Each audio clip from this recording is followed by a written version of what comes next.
सांझ होते ही जरूर सुने, सुनने मात्र से ही नारायण प्रसन्न होते हैं। सच्चे मन से की गई प्रार्थना, भक्ति में डूबा गांव। एक समय की बात है, कुशावती नामक गांव में एक गरीब ब्राह्मण हरिदास रहता था।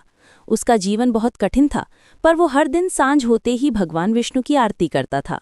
उसके पास न सोना था न चांदी, पर उसका हृदय श्रद्धा से भरा था। गांव वाले कहते, हरिदास के घर में कुछ नहीं है, फिर भी उसके चेहरे पर सदा संतोष है। एक व्यापारी का घमंड।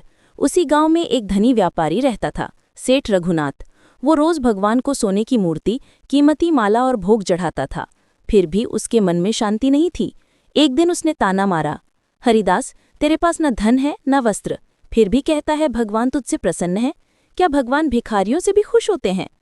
हरिदास मुस्कुराया, सेठ जी, भगवान को धन नहीं, भक्ति का भाव चाहिए। जब कोई सच्चे मन से पुकारता है तो नारायण स्वयं सुनते हैं। विष्णु जी की परीक्षा। उस रात भगवान विष्णु ने लक्ष्मी जी से कहा, देवी, आज चलो, देखते हैं किसकी भक्ति सच्ची है, सेठ की या हरिदास की। वे दोनों मानव रूप में धरती पर आए। पहले वे सेठ रघुनाथ के घर पहुंचे। वो आरती कर रहा था, पर मन व्यापार के हिसाब में उलझा था। उसने सोने की थाली में भोग चढ़ाया, पर नाम जपते हुए भी ध्यान कहीं और था। फिर वे हरिदास के झोंपड़े पहुंचे। हरिदास मिट्टी का दिया जलाकर गा रहा था, जय नारायण जय गोविंद, तू ही सच्चा सहारा। उसके पास चढ़ाने को बस एक सूखी रोटी थी, पर उसने प्रेम से भगवान को अर्पित की। विष्णु जी और लक्ष्मी जी भाव विभोर हो गए। चमत्कार।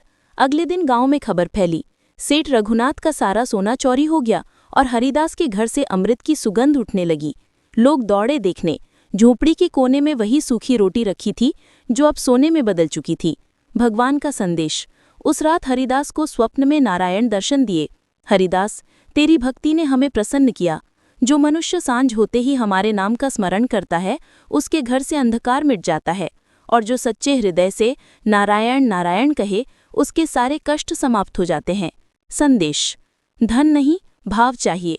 सांझ होते ही जो प्रेम से भगवान विष्णु का नाम लेता है, उस पर स्वयं नारायण प्रसन्न होते हैं।